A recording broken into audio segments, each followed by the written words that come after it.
700 km de routes entretenues au Mali et plus de 1600 km de pistes aménagées. Ces chiffres nous viennent du ministère des Transports et des Infrastructures. Des réalisations faites en 2020-2025 sous l'impulsion du président de la transition. Le général d'armée Assimi Goïta accorde aussi une importance de taille à l'autosuffisance alimentaire, d'où un suivi précautionneux des besoins des cotonculteurs. Siaka Kone et Seydou Traoré reviennent pour nous dès le début de ce journal sur les acquis de ces départements durant les 5 ans de gouvernance de la transition.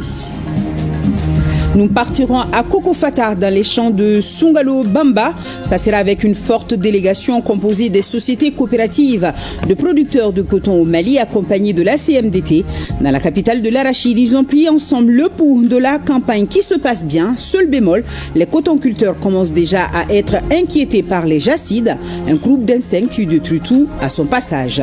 À Badjangara, nous allons entendre le cri de cœur des enfants désœuvrés pendant les congés, habitués des colonies de vacances pour aller à la découverte du Mali, une période classée désormais dans les archives. Malheureusement, il urge dans ce cas de revoir la copie afin de redéfinir ce temps qui était tant précieux pour les enfants en matière de sociabilité et d'éveil. Le dossier est signé Agibou Koulibaly et Mahamadou Sidibé.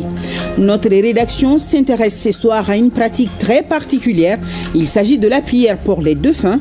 Elle se pratique dans les cimetières pour le repos de l'âme des disparus. Et justement, quelle est sa vraie signification et son importance? Aliou Abdoulaye Touré a voulu savoir pour nous. Samedi, 20h, merci de votre présence. Bonsoir à tous.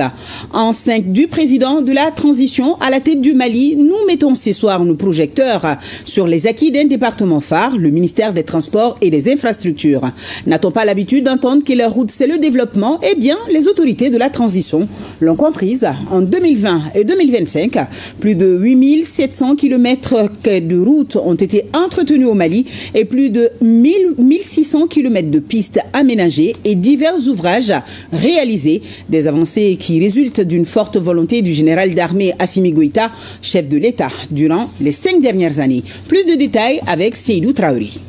Malgré un contexte économique et sécuritaire difficile, les 5 dernières années ont été marquées par la conception et la réalisation d'importants chantiers d'infrastructures routières et aériennes.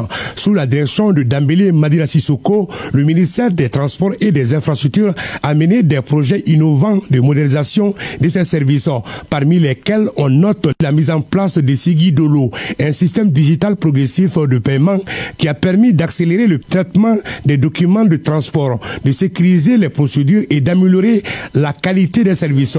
L'innovation dans le secteur des transports se manifeste aussi par le lancement en septembre 2024 des nouvelles plaques d'immatriculation sécurisées. À ce jour, plus de 28 000 plaques ont été produites par la Direction générale des transports. En matière de sécurité routière, les principales réalisations portent sur le renforcement des infrastructures, aménagement des carrefours et points accidentogènes avec l'installation de feux tricolores intelligents et panneaux à messages variables. Le ministère a également acquis du matériel de contrôle des infractions, notamment des radars de vitesse, des éthylotests et des testeurs de drogue. Dans le secteur aérien, des projets majeurs ont été menés à bien. Construction du siège des aéroports du Mali, acquisition pour l'aéroport international président Modibo Keïta Sénou d'une nouvelle passerelle de débarquement entre les terminaux 1 et 2, réalisation du siège de la délégation de la SECNA au Mali, création de la compagnie Mali Airlines SA, la nouvelle compagnie aérienne nationale, ainsi que la mise en place d'un centre de calcul et de prévision météorologique. De même, le département a mis en service une centrale solaire de 220 kW, installé 40 stations optiques, 30 stations agrométéorologiques et 4 stations de mesure de la pollution de l'air. La base de service de sauvetage et de lutte contre l'incendie à l'aéroport international président Modibo Keïta Sénou a également été construite. Le sous-secteur des infrastructures routières a enregistré plusieurs avancées en matière de désenclavement intérieur et extérieur. Parmi les sentiers, le ministère souligne l'aménagement en 2 fois 2 voies, la traversée de Sikasso et ses annexes connexes, la construction d'un échangeur, d'un viaduc ainsi que 10 km de voies urbaines dans la même ville. À ces travaux s'ajoute la bretelle Katele-Kadjolo-Zigua, plus de 32 km, et l'aménagement de 4 km de voies urbaines à Kadjolo. La capitale Bamako n'a pas été oubliée avec l'aménagement en 2x2 voies de l'axe reliant le 3e pont à la RN6 avec la construction d'un viaduc, la réhabilitation de la section Tour de l'Afrique Irimajo ainsi que des travaux dans les zones de Kouloubleni, Bamako, Koulouba, Kati, Poingé, Kati et la direction rond-point Jemes Samé Kati RN3 en cours d'exécution. Un important chantier d'élargissement est aussi en cours sur la route nationale 27 Bamako-Koulikro, tout comme la réhabilitation du tronçon Sandare-Kaye, 138 km du corridor Bamako-Dakar par le nord, ainsi que l'aménagement en 2x2 voies de la section Sévaré-Mopti de la RN6 avec 10 km de la voirie à Sévaré et Mopti et la construction de la voie de contournement de l'aéroport de Mopti en Bodéjo. D'autres voies dans le district de Bamako et la ville de San ont aussi été aménagées, notamment l'accès à Maldem de la Fiabougou, Sabalé-Bougou Kourani, Fadjigila Nafadji, Badiambougou, Kalabanbougou, l'école Lumière à Kalabankoura ACI, le tronçon hôpital du Mali RN6, sans oublier l'accès à l'hôpital catholique de San. Entre 2020 et 2025, les travaux d'entretien routier ont porté sur 8711 km. En complément, le projet d'amélioration de l'accessibilité rurale a touché 1620 km de pistes avec la réalisation d'ouvrages de franchissement et d'aménagement connexes. Le général d'armée Assimi Goïta accorde aussi une importance de taille à l'autosuffisance alimentaire, d'où un suivi précautionné des besoins des cotonculteurs. Tenez par exemple, le prix d'achat du coton a été fixé à 300 francs CFA contre 295 francs CFA pour la campagne précédente. Haute précision, à retenir, le Mali a produit l'année dernière plus de 11 millions de tonnes de céréales, de 656 000 tonnes de coton et le même objectif de production a été reconduit pour les CELEA pour la campagne 2025. Siaka Konaté nous en dit plus sur les réalisations de ce département capital pour le Mali durant les 5 ans de gouvernance de la transition. Pour la campagne 2025, le prix d'achat du coton aux producteurs est fixé à 300 francs le kilo. Le sac de 50 kg d'engrais subventionnés à 14 000, celui des engrais organiques à 3 000 francs. La semence de maïs hybride sera vendue à 1 500 francs le kilo. Ces mesures proposées par le ministère de l'Agriculture pour booster la production céréalière et cotonnière ont été entérinées par la session du Conseil supérieur de l'agriculture tenue le 6 mai 2025. Ainsi, il est prévu 11 696 721 tonnes de céréales et 682 000 tonnes de coton-graines. Pour atteindre ces objectifs, 79 milliards de francs CFA ont été mobilisés à travers les poules bancaires pour l'achat du coton-graines, des intrants coton, engrais et pesticides mis à la disposition des cotonculteurs. Quant aux autres exploitants agricoles, ils ont reçu près de 34 000 tonnes d'engrais de la Russie, du PRSA et du PAPSAN, 1500 kg de semences de prix base, 3500 kg de semences de base et 11 000 kg de semences certifiées de tracteurs, batteuses motoculteurs, motopompes multiculteurs leur ont été également remis. Pour ce qui est de la situation phytosanitaire, les superficies prospectées sont estimées à 313 850 hectares, sur lesquels 178 205 hectares sont infestés. À ce jour, 129 389 hectares ont été traités. La campagne agricole 2024 a été impactée par les inondations, d'où l'indemnisation de plus de 14 000 producteurs par le commissariat à la sécurité alimentaire. 2769 hectares de superficie ont été aménagés principalement dans les irrigations de proximité. Ajouté à cela, le lancement par le Premier ministre, ministre de l'administration territoriale et de la décentralisation, des travaux d'aménagement de 4200 hectares de la zone de Boukat de l'Office du Niger sur le financement de la coopération allemande. Le chef du gouvernement a également présidé le forum sur le programme national du système de riziculture intensif. Il y a aussi l'opérationnalisation du recensement agricole qui a permis à ce jour de dénombrer 816 237 exploitations familiales et 316 entreprises agricoles. Le département a aussi travaillé à la sécurisation du foncier agricole. Il a ainsi pu récupérer les périmètres agricoles de Samakou, dont une partie avait été vendue à une société immobilière malgré l'existence d'un titre foncier. Des réformes ont été lancées dans le secteur agricole. On peut citer entre autres la fusion-absorption des filiales et l'OCC de la CMDT Holding par la CMDT SA, l'opérationnalisation de l'Observatoire national du foncier agricole, ONAFA, le manuel de gestion du Fonds national d'appui à l'agriculture. On n'oublie pas non plus l'élaboration des documents comme la politique nationale des conseils agricoles et son projet de décret, l'adoption des textes du programme national d'irrigation des proximités deuxième phase, la loi de programmation des investissements dans le secteur agricole, le programme national du système de riziculture intensif, la politique nationale sémencière. Les acquis au niveau de la recherche et des technologies sont relatifs à la promotion des systèmes d'irrigation, l'aspersion, le goutte à goutte et les californiens, la promotion des nouvelles espèces de cultures fourragères, la promotion des techniques de fertilisation et de conservation du sol. L'un des derniers projets lancés dans le secteur agricole concerne la construction des routes agricoles et des réservoirs d'eau des canaux d'irrigation à Baguineda, financés par le Japon et exécutés par la FAO. Enfin, les organisations interprofessionnelles ont signé des contrats de partenariat avec les complexes agro-industriels Seydou Diogo Awa SDA de l'ancien footballeur international Seydou Keita.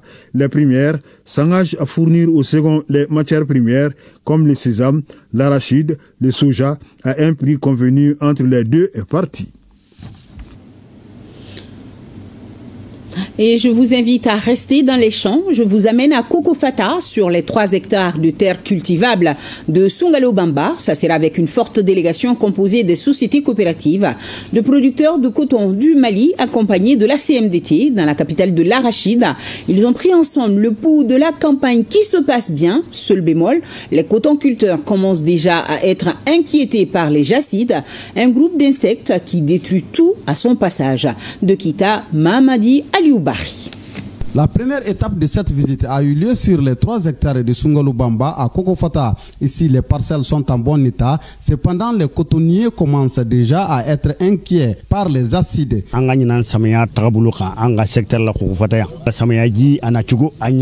Nous sommes cette année sereins quant à la question de la présente campagne agricole.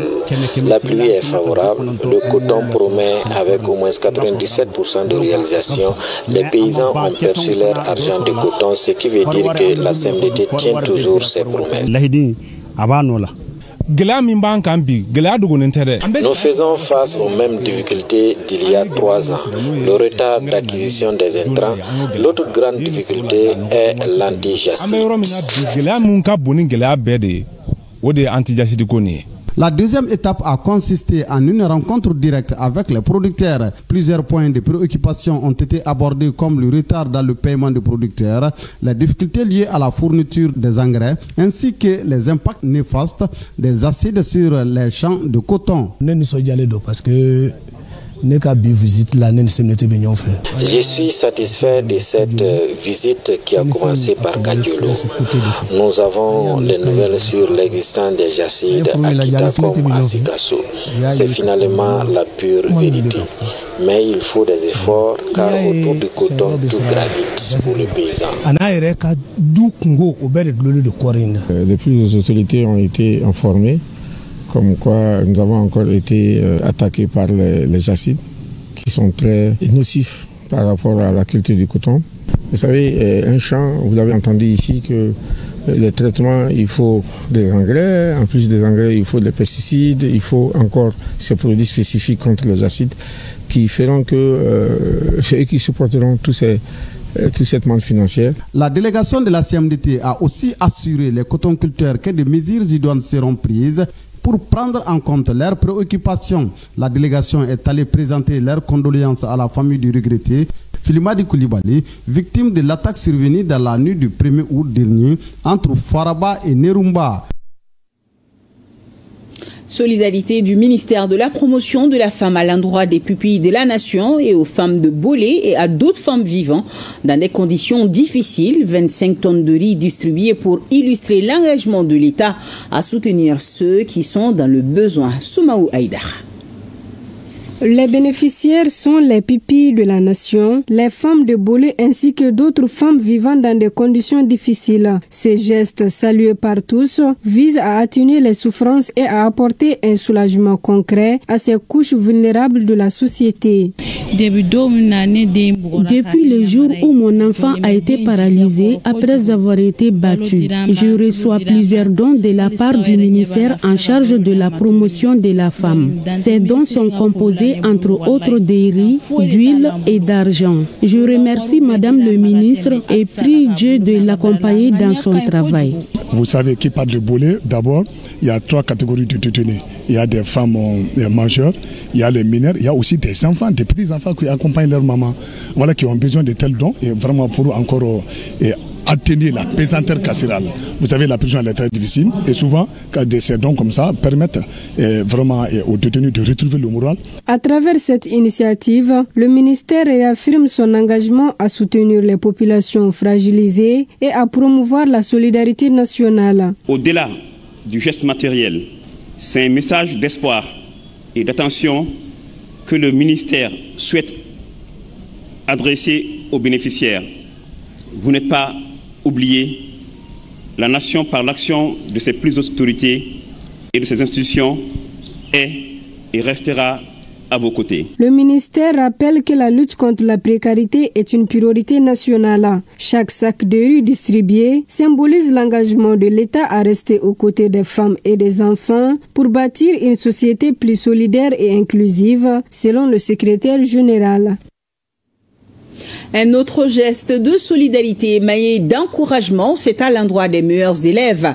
Admis au DF 2025, ils ont reçu des ordinateurs et accessoires de la part de l'AGEFO. Fanta Mama Nietao nous raconte.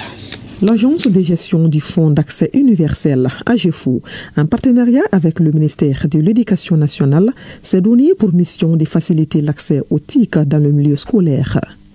L'objectif est de permettre aux élèves d'apprendre, de comprendre et d'innover grâce à l'utilisation de ces outils.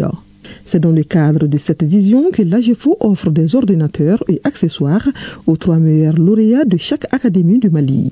Aujourd'hui, la motivation elle est toute simple, c'est d'abord d'encourager nos enfants, les élèves brillants, encourager l'excellence, et encourager encore le développement du monde du numérique, qui est aujourd'hui un chemin pour lequel il y aura plus de demi-mesures que nous serons obligés de suivre. Au nom des lauréats, la représentante a exprimé toute la reconnaissance à l'AGEFO et au ministère de l'Éducation. Recevoir des cadeaux de la part de l'AGEFO, ça fait vraiment plaisir.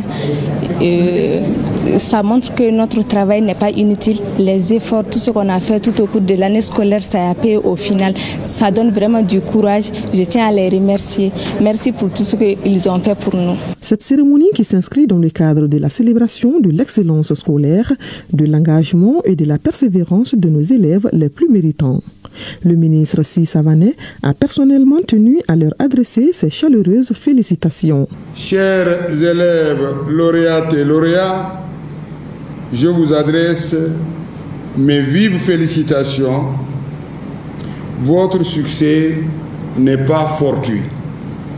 Il est le fruit d'un travail assidu, d'un engagement solide, d'une détermination de tous les instants. Soyez fiers de vous, comme la nation l'est de votre travail. Cette cérémonie doit être une source d'inspiration pour chaque élève afin d'atteindre l'excellence. 29e session ordinaire du Centre national des œuvres universitaires, CNOU. La session planche sur des documents stratégiques susceptibles d'améliorer les performances de la structure. Batraoré nous en parle.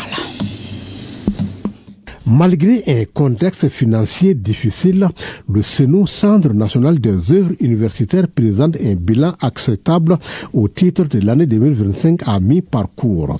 Le paiement régulier des allocations financières, la poursuite du développement du système intégré de gestion œuvres universitaires et l'enrôlement des étudiants dans l'assurance maladie volontaire sont parmi les activités phares menées. Sur les 38 activités programmées pour le premier semestre 2025, nous avons pu exécuter 29 activités, soit un taux d'exécution physique de ces activités de 76,31%. Sur une prévision budgétaire initiale de 21 838 638 000 francs CFA, nous avons pu engager 11 623 986 752 francs CFA de crédit liquidé, soit un taux d'exécution du budget de 76,36%. Le département en charge de l'enseignement supérieur se félicite de ce bilan et exhorte les administrateurs à œuvrer pour consolider les acquis. Je ne doute point de votre engagement et de votre disponibilité à accompagner le Centre national des œuvres universitaires pour relever d'autres défis plus importants. Je reste persuadé que vos analyses, critiques et suggestions aboutiront à des recommandations pertinentes qui permettront au Centre national des œuvres universitaires d'améliorer substantiellement la qualité de ses prestations dans l'accomplissement de sa mission d'assistance aux étudiants. Au cours des travaux, les administrateurs plancheront sur 2 délibérations relatives à la révision du cadre organique du CENU et à la tarification des chambres de la maison des hôtes de Kabbalah.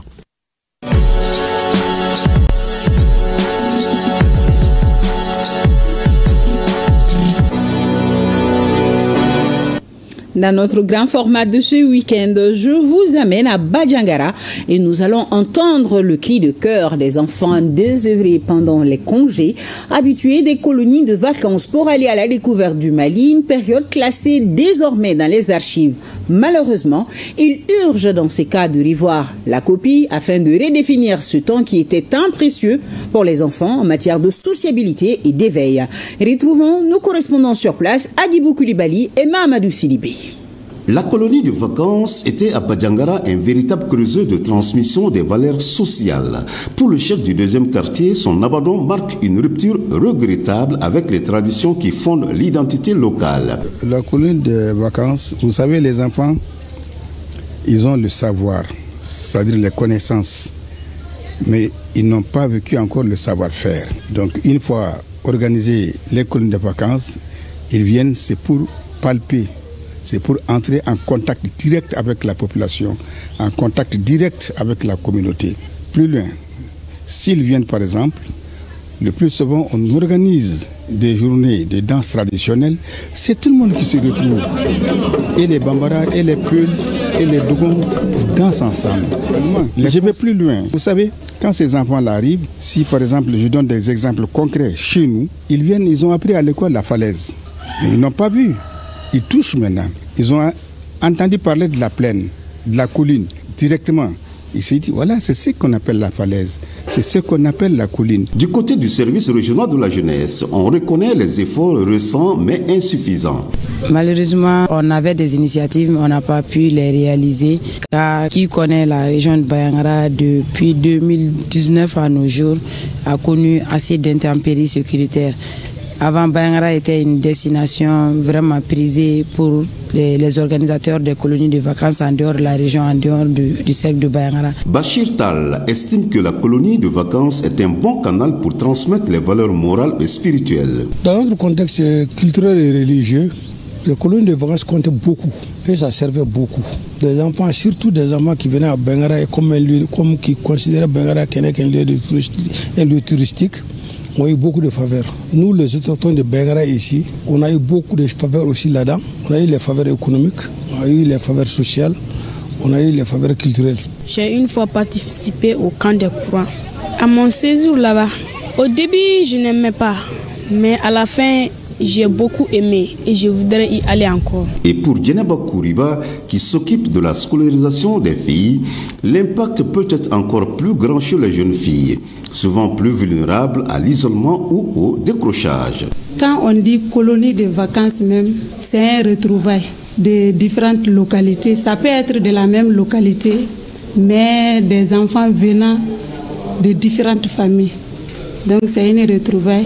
Et dans cette retrouvaille, d'autres ont des situations, des problèmes, des barrières, et d'autres ont des solutions pour ces barrières. L'école elle-même voit dans ces espaces une opportunité complémentaire.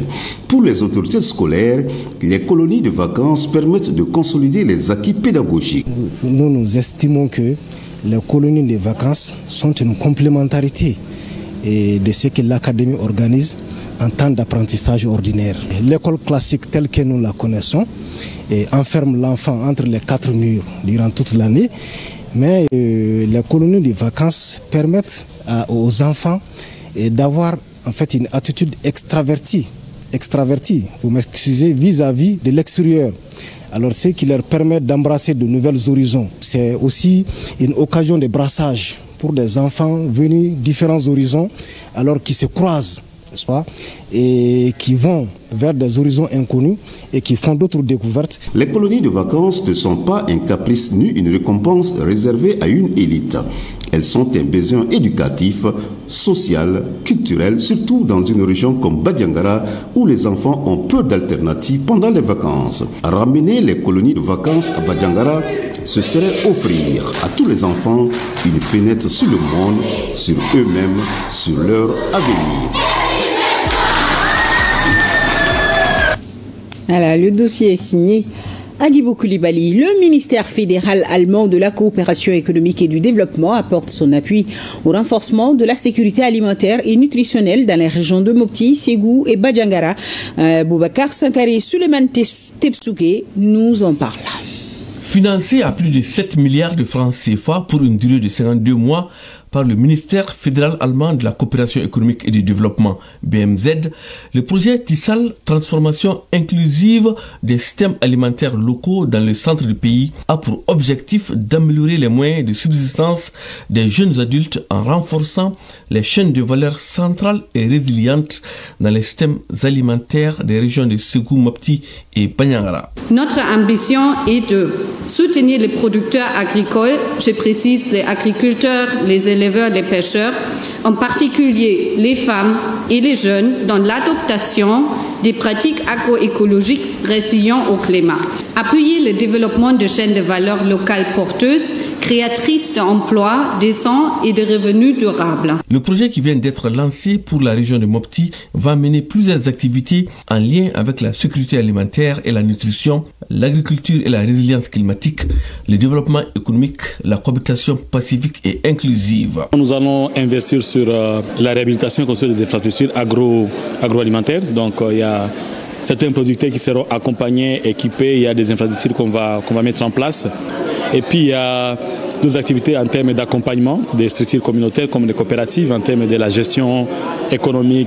Nous avons des activités de réseautage entre les différentes parties prenantes aux systèmes alimentaires. Et ces activités vont toucher plusieurs bénéficiaires, à savoir les jeunes, les femmes et les personnes vivant avec un handicap des 10 communes des celles de Djinné, Mopti et Soufara. Nous nous engageons à accompagner ce projet à tous les niveaux, en facilitant l'accès en terrain, en assurant la coordination entre les services concernés et en veillant à l'atteinte des résultats escomptés. Le projet Tissal est mis en œuvre par Welt Unger Hilfe, WHH, en consortium avec Humanité et Inclusion, HI, et Donilab. À Koutiala, une mission du ministère en charge de la culture rencontre les autorités régionales et la population. C'est dans le cadre de l'espace de débat et d'éducation à la citoyenneté appelé Faso Barokene. Reportage Brahima Kone, Amadou Dolo. Toute idée humaine ou divine qui prend le passé comme racine a pour feuillage l'avenir, a-t-on coutume de dire. C'est fort de cette citation que le ministère en charge de la culture a initié face au Barokene ou encore Maya Anidambe Kene, un espace d'éducation à la citoyenneté. Pour la circonstance, les Koutialais venus nombreux ont visiblement eu du plaisir à écouter 4 grands paroliers et gardiens de la culture malienne, à savoir Bourama Soumano, Adaman Kouyaté, Aziz Traoré et Tchekoura Koulibaly. Je demeure convaincu que la culture est le levier essentiel de cohésion sociale, de paix et de développement. Cet espace de dialogue et de transmission des savoirs et valeurs traditionnelles vient à point nommé pour renforcer ces convictions partagées. Nous avons constaté qu'il y a beaucoup d'entraves à la bonne cohésion sociale. Bravo à la population de Koutiala pour avoir répondu massivement à l'appel de la nation. Chacun trouve son compte et c'est ça l'essentiel vraiment. Qu'il y ait un changement de comportement, c'est le plus important. Nous travaillons pour ça. La finalité, c'est un lendemain meilleur pour le Mali. Passia Niboakolo pour un Mali d'Inkoura, autrement dit la connaissance des origines de soi pour la construction d'un nouveau type de Malien, tel est le thème principal de Faso Barokene du mois d'août 2025. Les problématiques auxquelles la culture est confrontée sont nombreuses et impactent négativement nos valeurs traditionnelles. Il s'agit entre autres de la méconnaissance de la culture par la jeune génération, due aux influences négatives et diverses. L'incidence des autres cultures exogènes sur celle du Mali, l'effritement des mœurs et la perte des valeurs et des repères. De façon globale, Faso Barokene est perçu comme un pan des activités phares de 2025, décrété année de la culture par le général d'armée Assimi Goïta, président de la transition. Retour à Bamako, les erreurs de la France au Mali, une nouvelle publication désormais dans vos librairies. Un recueil qui met en exergue les stratégies malsaines de la France au Mali. Dans cet ouvrage, 3 grands thèmes sont abordés, à savoir les erreurs de la France, la démocratie et le retour des colons. L'œuvre est de Bala Traoré, officier supérieur de la police à la retraite et ancien président de la délégation spéciale de la mairie du district de Bamako. Boubacar Bablé Touré nous présente l'œuvre. Après la grande naïveté de l'Afrique, voici une nouvelle parution intitulée « Les erreurs de la France au Mali » de Bala Traoré. Un ouvrage de 125 pages qui dénonce la déstabilisation, la manipulation des dirigeants, les accords commerciaux, les rébellions orchestrées par la France au Mali. L'auteur est officier supérieur de la police à la retraite, non moins ancien président de la délégation spéciale de la mairie du district de Bamako. Ils ont eu une chance inouïe avec la fameuse opération Serval. Tout le monde se rappelle ici, après Serval, les gens étaient contents, on applaudissait, il y avait des drapeaux français, certains ont donné le nom de leurs enfants à Hollande. Après Serval, les Maliens n'avaient rien à refuser à la France. Quelle erreur ils ont commise? Ils se sont dit non, on va continuer quand même, parce que les régimes peuvent changer, peut-être ils peuvent revenir sur leurs déclarations. Allons-y, ils ont maintenu le même cap, qui est la partition du Mali. Et ils ont mal jugé l'opinion malienne. Produit par l'édition Prostyle, cet ouvrage aborde 3 thèmes majeurs avec des sous-thèmes relatifs à la stratégie française au Mali, à la guerre de libération, pas guerre contre le terrorisme, à l'AIS, une victoire incertaine, à l'Afrique, un continent riche mais pauvre, ou encore à la démocratie, la plus grande manipulation de l'histoire. Bon, ce qui s'est passé dans les années 60, nous savons l'agenda qui était prévu pour le nord du Mali.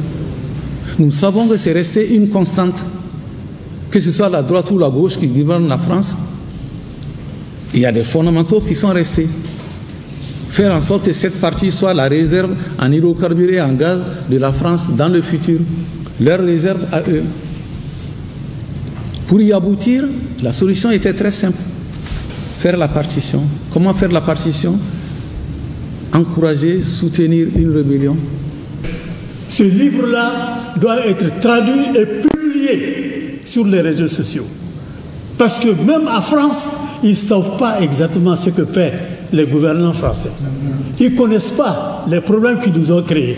Mais avec la traduction de ce livre, avec la publication de ce livre, beaucoup vont comprendre. Il a dit, c'est question d'intérêt.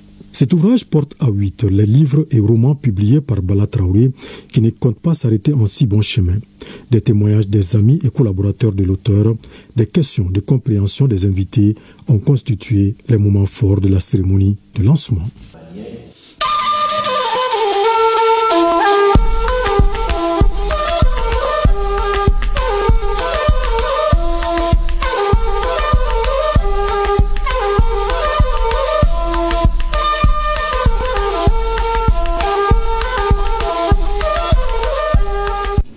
Deux personnalités chez le ministre nigérien de la Défense nationale. Il s'agit du ministre de l'Environnement burkinabé et de l'ambassadeur de la République d'Arabe d'Égypte en fin de mission au Niger.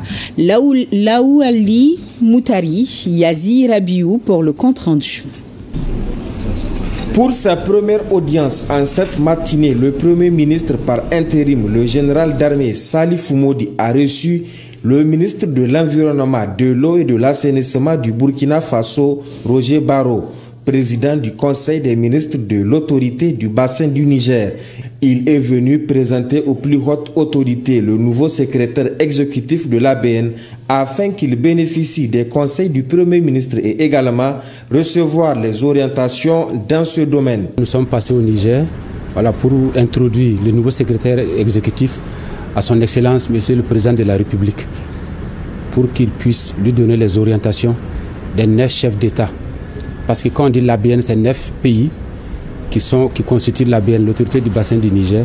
Et également, on a abordé les différents dossiers en lien avec l'autorité, notamment la construction du siège. Nous avons présenté au ministre d'État la vision que nous voulons que les chefs d'État impulsent à l'ABN. Le Premier ministre par intérim, le général d'armée Salif Modi, a ensuite reçu l'ambassadeur de la République arabe d'Égypte au Niger, Saïd Mohamed Ahmed, en fin de mission dans notre pays. J'ai été reçu pour justement discuter des relations bilatérales. Bien évidemment, la majorité de la discussion a tourné autour de la coopération militaire et aussi de la possibilité de coopération économique et commerciale entre les deux pays.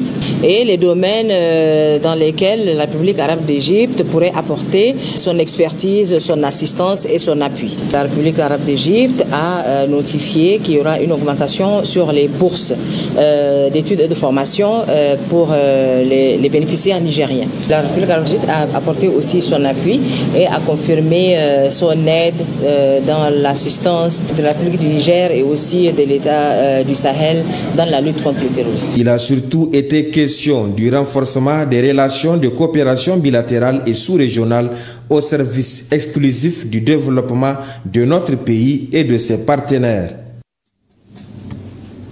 Et celui que nous allons vous montrer à présent est un exemple à suivre. Il s'appelle Belemvir et il a fait montre de résilience face à son double handicap.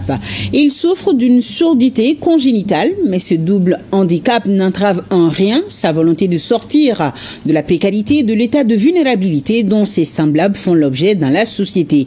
De la confection des briques à la soudure en passant par la colombiculture et la vente des matériaux de construction, Belemvir est un jeune entrepreneur burkinabé qui forge l'admiration et qui insuffle de l'espoir et montre que le handicap n'est pas un frein à l'autonomisation ni à l'épanouissement.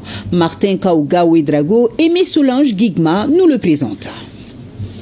Atteint de surdimmunité, Ali Belemvir refuse la fatalité.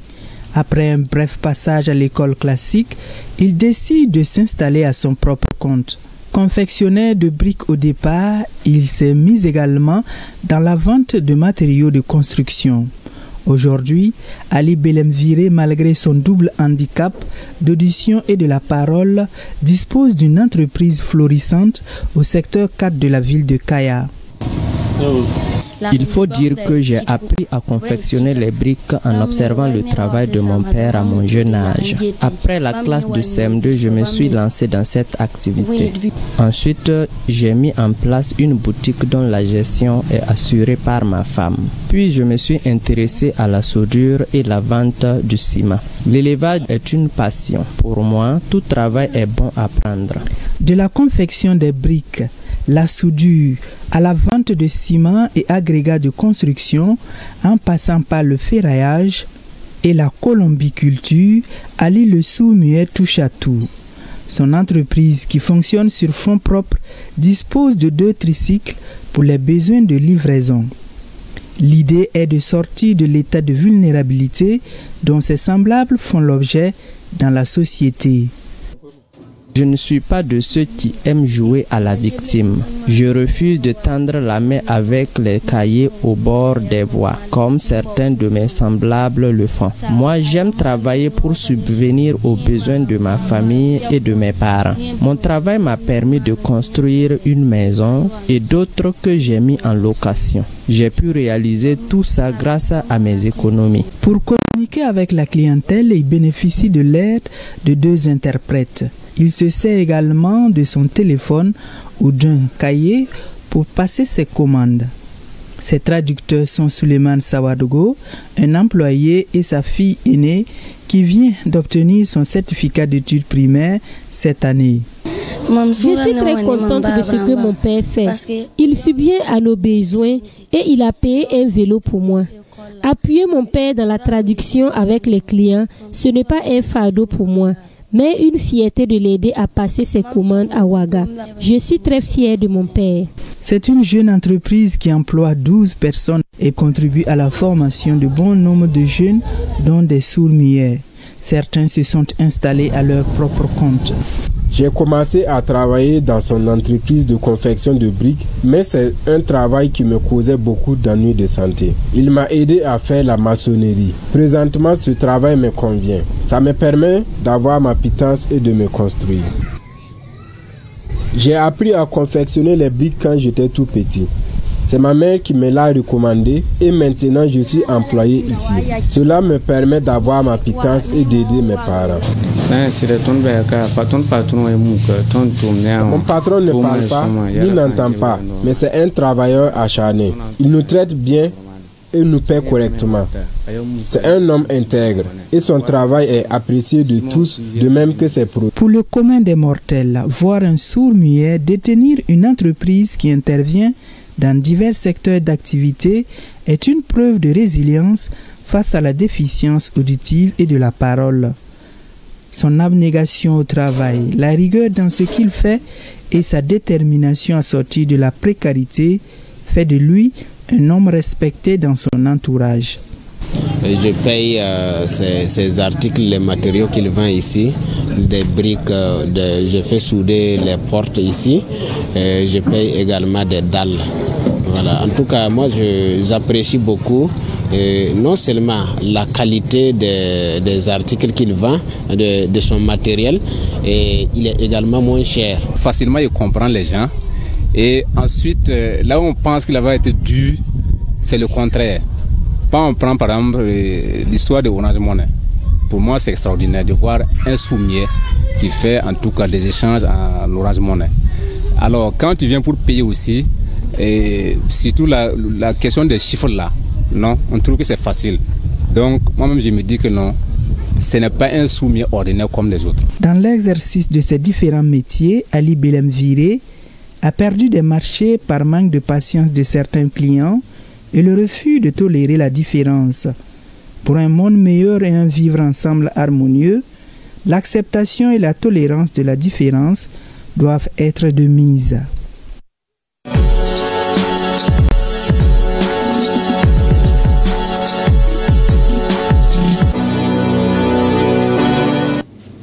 Peut-être que Belem Viré est sportif également. Bonsoir Abdul Karim Kaba. Bonsoir Agnès Loutaré, bonsoir tout le monde. Oui, avec l'équipe nationale de sourds-muets qui a gagné beaucoup de médailles et beaucoup de trophées. Eh bien, bravo à cet artisan, partisan de la paix. Merci beaucoup Abdul Karim Kaba. Alors, nous allons parler de football. Le Maroc gagne la finale du CHAN 2024. Oui, le Maroc a battu Madagascar 3-2, remporte son 3e titre. Avec cette victoire, le Maroc devient la première nation à remporter 3 fois le championnat d'Afrique des Nations, c'est-à-dire CHAN. Les lions de la classe privent les Malgaches d'un premier sacre. Le Maroc confirme ainsi une nouvelle fois son statut de géant du football africain. Bravo au Maroc. Handball, l'équipe nationale junior en partance sur l'Algérie pour la CAN a reçu le drapeau national Abdul Karim Kaba. Cette équipe défendra le Mali à la prochaine CAN féminine junior en Algérie dans 8 jours. Elle a reçu des mains du secrétaire général du ministère en charge des sports le drapeau national. On en sait plus avec Moussa Diabati. Cette cérémonie officielle de remise du drapeau national et des équipements sportifs marque le début des missions des Aigles junior dames de handball qui représenteront le Mali à la 32e édition de la CAN de handball de leur catégorie. Le président de la Fédération malienne de handball s'est félicité des résultats obtenus au préalable et reste confiant pour une place honorable. Et nous allons tenir haut ce drapeau et nous allons tout faire pour que les pays soient fiers de nous en retour. Nous avons acquis plusieurs expériences et je pense qu'on va faire profiter ces expériences. Aujourd'hui, le Mali est symbole de résilience. Le Mali est symbole de courage. Le Mali est symbole de bravoure. Et quand c'est des dames qui portent les couleurs du Mali, nous devons être fiers. Parce que là où la femme va, elle sort avec la tête haute. Les sélectionneurs nationaux et ces joueuses espèrent bien s'illustrer durant cette compétition. On va mouiller les maillots et on va écouter nos entraîneurs et ce qu'ils nous ont montré, on va le faire, Inch'Allah. Nous amènerons la coupe avec nous. Ces enfants sont avec nous depuis 3 ans maintenant, depuis cadet. Donc elles ont évolué et la mentalité aussi, on espère qu'elles ont compris beaucoup de choses. Et nous sommes en train de travailler dans ce sens pour les amener à envoyer un bon résultat pour le Mali. Cette CAN junior féminine de handball se déroulera à Oran en Algérie du 6 au 13 septembre. Le Mali est dans le groupe 2 avec l'Angola, la Guinée et le Kenya. L'équipe malienne quitte Bamako le jeudi 4 septembre prochain. Le Traoré, vous êtes invité à suivre cette formation de handballeuse pour cette CAN junior. Merci, on va le faire et bonne chance à nos chères dames. Et Barry qui vient de nous promettre qu'elle va nous ramener la coupe. Donc on va suivre. C'est du 6 au 13 septembre, donc Abdul Karim Kaba. Tout à fait. Nous allons continuer avec la Super Coupe Générale d'Armée Assimi Goïta qui n'est pas seulement le football sur le terrain, mais avant, on va parler de la phase de groupe de la Super Coupe, donc qui tend vers sa fin. Et oui, avec les différentes rencontres au stade Mamadou Konaté, au stade Wenzin Koulibaly. Eh bien, déjà hier, Mopti gagne devant Gao 2-1. Nara a été battu par l'équipe de la présidence après un score de parité un but partout. Au tir au but, la présidence l'emporte 11-10. Un but partout sur le score qui a sanctionné les 90 minutes entre Kidal et San. Les Sanois gagnent par 3-0. Douila l'emporte également par ce même score de 3-0 devant Bayangara. Cet après-midi au stade de Wenzin Koulibaly, Tombouctou gagne 2-0 face à la formation du gouvernement. Au stade Mamadou Konaté, Sikasso a gagné devant Kaye dans la poule C, un but partout à la fin du temps réglementaire et au tir au but, Kaye gagne 4-3. Taoudoni n'a pas fait le poids devant Ségou dans la poule B. Eh bien, Taoudoni a été battu par 3-0. Cette 5e et dernière journée des matchs de poule de la Super Coupe Générale d'Armée Assimi Goïta prendra fin demain avec 4 rencontres, notamment au stade Mamadou Konaté, 16h, Kita Senté, 18h, Menaka Bamako, au stade Wenzin Koulibaly, 16h, Douanzan Bougouni et Koutiala Nyoro. Oui, ça tend vers sa fin. Je le disais tantôt, Abdul Karim Kaba, ce n'est pas seulement le football sur le terrain. La coupe, c'est aussi, elle est aussi facteur de cohésion, de fraternité et d'économie. On a vu les délégations au musée national et vous nous en parlez, oui. Tout à fait. Après le parc national, le musée national, la soirée traditionnelle et des couleurs, des séances de couleurs de montée au lycée sportif Ben Oumar Sy à Kabbalah. Eh bien, la Super Coupe Générale d'Armée Assimi Goïta n'est pas seulement le football sur le terrain, elle est aussi facteur de cohésion, de fraternité et d'économie. Et oui, la Super Coupe Générale d'Armée Assimi Goïta est un tout. En ce sens, elle favorise l'entente, la paix et la cohésion entre les jeunes du Mali. Au stade Mamadou Konaté, tout comme au stade Wenzin Koulibaly, ils sont par cœur vendeuses de pâté, de jus ou des photographes à se frotter les mains. Chaque soir, à la faveur de la Super Coupe Générale d'Armée Assimi Goïta, ces acteurs gagnent leur quotidien. On en sait plus avec Famrou Djourti.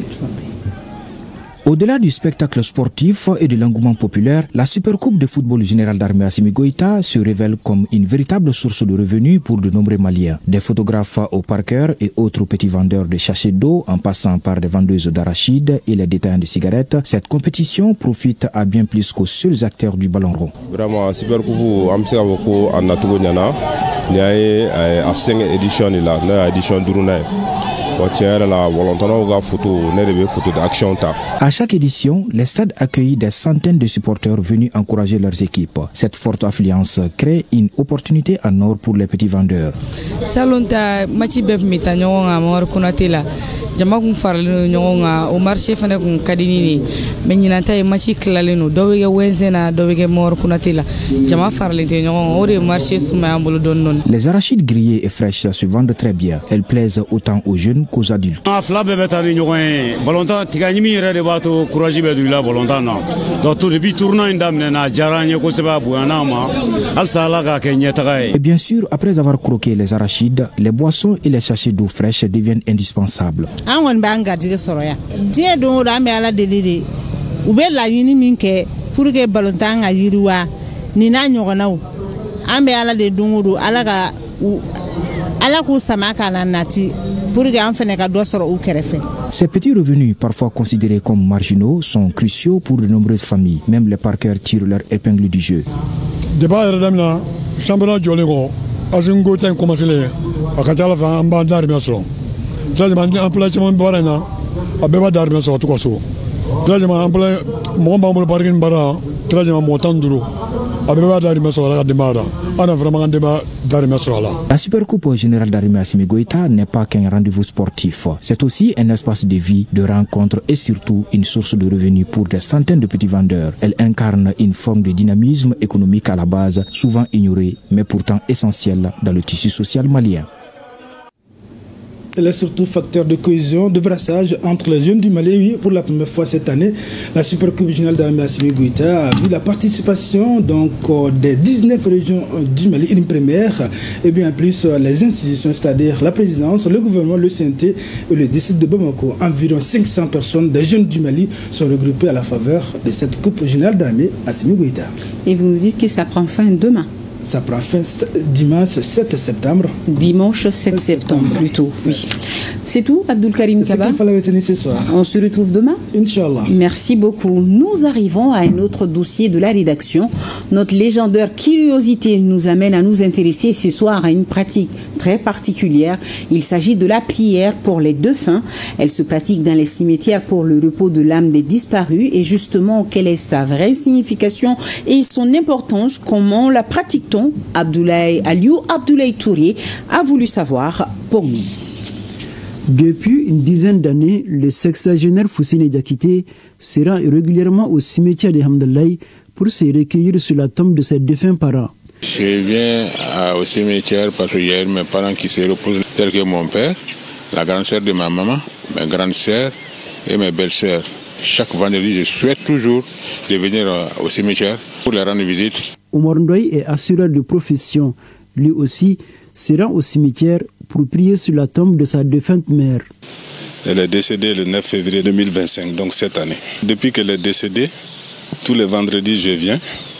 Je pense que la seule fois que je n'ai pas pu le faire, c'est lorsque j'étais en déplacement à l'étranger. Ce matin, je suis venue pour faire des bénédictions pour parents décédés, mon père, mes mamans. Moulay Adi Kourechi est islamologue et nous explique la signification de la prière pour les défunts. Rendre visite aux défunts, c'est ce qui est appelé en arabe aziyara. Aziyara, c'est un mot arabe, mais la tradition c'est quoi? Rendre visite aux défunts en leur faisant des bénédictions, des prières. Mais comment le prophète sallallahu alayhi wa sallam a réglementé cette situation? Dans les premières ères de l'islam, mais quoi? Ils étaient des polythéistes qui adoraient plusieurs idoles. Or, l'islam est monothéiste. Donc, il a fallu une distinction entre les actes qui sont bons selon l'islam et les actes qui sont mauvais selon l'islam. Donc, dans un premier temps, il a interdit parce que les choses n'étaient pas encore claires. Après un délai raisonnable, il a dit en ces termes: Allah inni kuntu nahaytukum an ziyaratil qubur ala fazuruha fa innaha turiqul qalba Il dit d'abord, je vous avais interdit d'aller rendre visite à vos défunts. Bon, maintenant, Allah fazuruha. Donc maintenant, comme tout est clair maintenant, allez rendre visite à vos défunts. Pour le pasteur Yaya Polidjara, prier pour le repos de l'âme d'un défunt n'est pas une recommandation de l'église évangélique protestante. Dans la foi chrétienne, tu ne trouveras pas un chapitre qui va parler sur la prière pour les morts au cimetière. Dans la foi chrétienne, surtout la foi, quand vous parlez de la foi chrétienne, je veux parler des protestants. Chez nous, il n'y en a pas. Et bien avant la mort, nous avons la réconciliation avec le Seigneur. Et après tout cela, donc on pense que ta foi t'amènera direct dans la félicité céleste. Alors donc, dans ce cas, nous ne pouvons pas aussi prétendre prier encore au cimetière pour celui qui a bien pratiqué sa foi chrétienne. Du point de vue catholique, prier pour les défunts est un acte de tendresse et d'affection.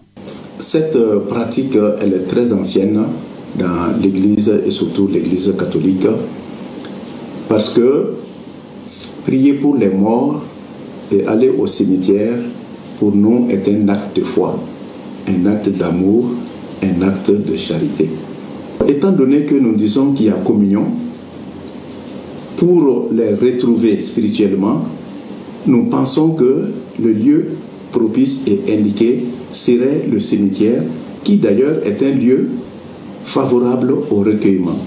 Aller se recueillir au cimetière, nous signifions aux morts que nous l'aimons. La tradition africaine nous enseigne que les morts ne sont pas morts. Cette expression met en relief une vision africaine de la mort. Les morts entretiennent des relations spirituelles avec les vivants. Dans nos souvenirs, dans nos rêves, les morts reviennent. Donc nous les entretenons d'une certaine manière. Selon Moulay Adi Kourechi, prier pour le repos de l'âme d'un défunt est important à plus d'un titre. L'importance pour le visiteur, c'est d'abord kotouri ul qalba. Ça veut dire, ça rend le cœur douce. Il y a l'émotion. L'émotion, ce sont mes parents qui sont là, des riches, qui ont occupé des grands postes. Donc, touri ul qalba, ça fait couler les armes. Ça fait couler, effectivement, c'est vrai. Il y a l'affection qui est là. Il y a l'amour paternel, maternel, fraternel qui est là. Donc, il dit que tout de suite, ça fait pleurer. C'est le plus important d'ailleurs, ça te fait rappeler au l'au-delà. Quand on fait la visite là, ils nous voient. Ils nous voient parce qu'ils sont dans la Hayatul Barzakhi, ils sont là-bas. Ils nous voient dans une autre manière. Cependant, les spécialistes des questions religieuses apportent une précision détaillée sur la visite pour les défunts. Concernant les femmes, il faut qu'elles soient accompagnées par un homme, un enfant, un fils par exemple, ou bien voilà, un homme en émo, un frère, voilà, un cousin. Donc aller seul au cimetière, une femme, c'est pas prudent, c'est déconseillé. Prier pour les défunts est une pratique qui a traversé le temps. Elle évolue d'une croyance à une autre, à chacun sa conviction en la matière. Madame Massiré Yatassaï n'est plus. C'est hier samedi qu'elle nous a quittés des suites de maladie. La journaliste communicante, mère de 3 enfants, a véritablement laissé de belles pages de présentation à Radio Mali. Elle est d'ailleurs l'une des pionnières de la télévision malienne aux côtés des doyens comme Daouda Ndiaye, Baba Djourté et Sadio Touré. Elle a aussi travaillé comme conseillère à la communication au cabinet de la première dame, Touré Lobo Traoré. Ses parents, proches, amis et collaborateurs lui ont adressé un dernier hommage cet après-midi en l'accompagnant à sa dernière demeure au cimetière de Niamakuru. À Olusseini Touré, Aruna Djara. Massiré Yatassaï est diplômé de l'École supérieure des sciences et techniques de l'information et de la communication de Yaoundé au Cameroun, où elle a soutenu en 1998 un mémoire intitulé étude des stratégies de communication pour la scolarisation des filles au Mali, un sujet qui oriente déjà sur son militantisme en faveur de l'émancipation de la femme en général et de la femme malienne en particulier. Ceci est un trait de caractère de cette dame dont la rigueur et la simplicité frappent plus que tout. Pionnière de la radio et plus tard de la télévision, Massiré Yatasei fit ses études primaires à Gundam puis à Nioro du Sahel avant de rejoindre la capitale pour une carrière qui la conduira à servir son pays durant des décennies. C'était une dame, elle était très humble, elle était également sociable, extraordinairement sociable. La famille en est témoin. Il n'y a pas de frère dans la famille Yatasei qui n'aurait suivi à un moment donné ou qui n'aurait bénéficié à un moment donné de l'aide du Massiré. Avec Dougoufana Traoré et d'autres collègues, elle a fréquenté l'Institut supérieur des sciences et techniques de l'information et de la communication de Yaoundé. Tous gardent d'elle une dame aimante, enthousiaste et presque protectrice. Massiré est une femme affable, agréable, qui savait ce qu'elle voulait. Il y a 30 ans, nous étions ensemble à Yaoundé, au Cameroun. Chaque matin au réveil, chacun d'entre nous se levait pour aller lui donner bonjour, pour accueillir ses conseils. Et Massiré aimait à nous sensibiliser, à nous dire que nous sommes dans un autre pays, qu'on est obligé de respecter les lois, les règlements de ce pays. Au retour au pays encore, Massiré Yatasei, sur le plan professionnel, a eu la chance d'aller travailler aux côtés du président de la République. Massiré nous a tenus comme ses frères. Elle a tout partagé avec nous. Ce que je peux dire, c'est de lui souhaiter paix. Que son âme repose en paix. De retour de Yaoundé, elle se fera vite remarquer et deviendra par la suite conseillère à la communication au sein du cabinet du président Amadou Toumani Touré. Kiona Mathieu Kone se souvient de Massiré et de sa collaboration à la rédaction dans les années 80. Nous avons travaillé ensemble dans les années 80. Radio Mali, bien avant la télévision. Et ce que je retiens d'elle, c'est d'abord la passion de cette profession où elle a atterri, parce qu'elle est enseignante de formation. Donc sa pédagogie, sa démarche pédagogique l'a aidé à cerner les chemins de l'écriture radiophonique, la concision, la précision. Et ensuite, cela aidant, je pense que le rédacteur en chef à l'époque était Baba Djourté et le chef des informations Baba Daga. Donc, elle n'hésitait pas à demander aux uns et aux autres ce qu'on pensait de tel ou tel événement pour ne pas se tromper. Parce que notre métier est d'abord fait d'humilité. Donc une des qualités qu'elle avait, c'était l'humilité. Éclairez-moi, et quand vous allez à la recherche de ces éclairages, elle savait taper à la porte. Et donc elle était disponible également pour tout le monde. Avec cette disparition, la presse malienne perd ainsi une représentante d'une certaine génération de journalistes engagés et surtout férus de professionnalisme avec en bandoulière l'éthique et la déontologie. S'achève ainsi le combat de toute une vie, avec l'espoir que l'au-delà soit le refuge accueillant auquel nous aspirons tous. Dors en paix, chers consoeurs. Oui, que son âme repose en paix. Amen. Point final donc à ce journal. Je vous souhaite un agréable week-end à tous et un grand merci à nos téléspectateurs de Golonianasso et de Koutiala. C'est au Tamboura juste après moi pour les nouvelles météorologiques. Je vous dis à demain 20h. Bonsoir à tous.